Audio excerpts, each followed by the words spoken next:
যাক গ্লানি, ঘুচে যাক জরা, অগ্নি স্নানে সূচি হোক ধরা। 1431 নতুন বছর যেন সকলের শুভময় কাটে। দিদি, তোমায় সমাজ বার্তায় স্বাগত। এই নতুন বছর কেমন আসতে চলেছে? দেখো, প্রত্যেকটা বছরই ভালো মন্দ মিশিয়েই থাকে, কারণ সব মানুষেরই সব ভালো তা কিন্তু হয় না, কারণ কিছু মানুষের ভালো, কিছু মানুষের খারাপ, সব রকম মিশিয়েই থাকে। তবুও বলবো, নতুন বছরে বেশ কিছু বিষয় থেকে খুব সাবধানতা থাকতে হবে, আমাদের সাবধান হতে হবে। সেটা হচ্ছে আগুন থেকে সাবধান হতে হবে, বিভিন্ন অ্যাক্সিডেন্ট বিপদ থেকে সাবধান হতে হবে, এবং গুরুতর কিছু বিপদ রয়েছে, অ্যাক্সিডেন্ট ফাড়া রয়েছে। এবং আরও একটা বিষয় হচ্ছে যে অনেক খারাপ মানুষের অনেক কর্মফল আটকে রয়েছে, যে খারাপ মানুষের খারাপ কর্মের ফল আর যেগুলো আটকে রয়েছে, সেই খারাপ কর্মফলগুলো অনেকে কিন্তু পাবে। মানে আমরা অনেক মানুষকে দেখি যে এদের দ্বারা মানুষের ক্ষতি হচ্ছে, সমাজের ক্ষতি হচ্ছে, কিন্তু এরা শাস্তি পাচ্ছে না, বা এদের হাত থেকে সাধারণ মানুষ বাঁচতে পারছে না। তো সেই সমস্ত কিছু অ্যান্টি সোশ্যাল স্মাগলার বা দুষ্কৃতকারী বা কিছু খারাপ মানুষ, তারা কিন্তু কর্মফল পাবে। মানে এক কথায় বলা যেতে পারে যে 1431-এ অশুভ বুদ্ধির বিনাশ হয়ে শুভ বুদ্ধির জাগরণ হবে।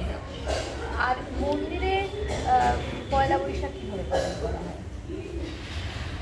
মন্দিরে পয়লা বৈশাখ অবশ্যই মাকে তো আলাদা করে সাজানো গোছানো হয়, মায়ের বেশ চেঞ্জ করে মাকে নতুন করে সাজসজ্জা দেওয়া হয়। তবে আমাদের ঘটের কাজ পয়লা বৈশাখে হয় না, যেহেতু অক্ষয় তৃতীয়া মন্দিরের প্রতিষ্ঠা দিবস। মাকে নতুন করে সাজানো হলেও ঘট সাজানো হয় না, সেটা অক্ষয় তৃতীয়ায় হয়। আর মানে বিভিন্ন দূর দূরান্ত থেকে তো ভক্তরা আসেই, আমরা দেখতেই পারছি প্রচুর ভক্ত আসছে।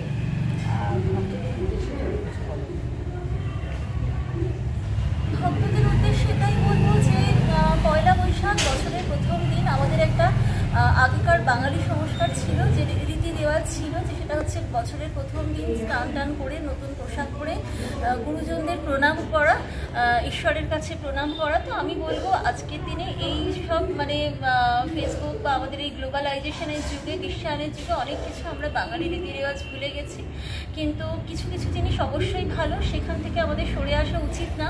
বিশ্বায়ন হতেই পারে আমরা বাইরের দেশেরও ভালো কিছুকে নেব, তার মানে নিজেদের সংস্কৃতিকে ভুলে যাব এমনটা নয়।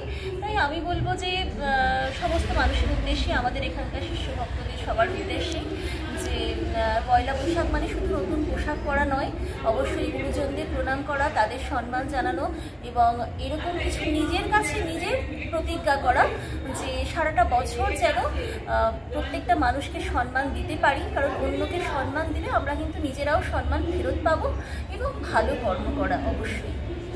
অনেক অনেক ধন্যবাদ।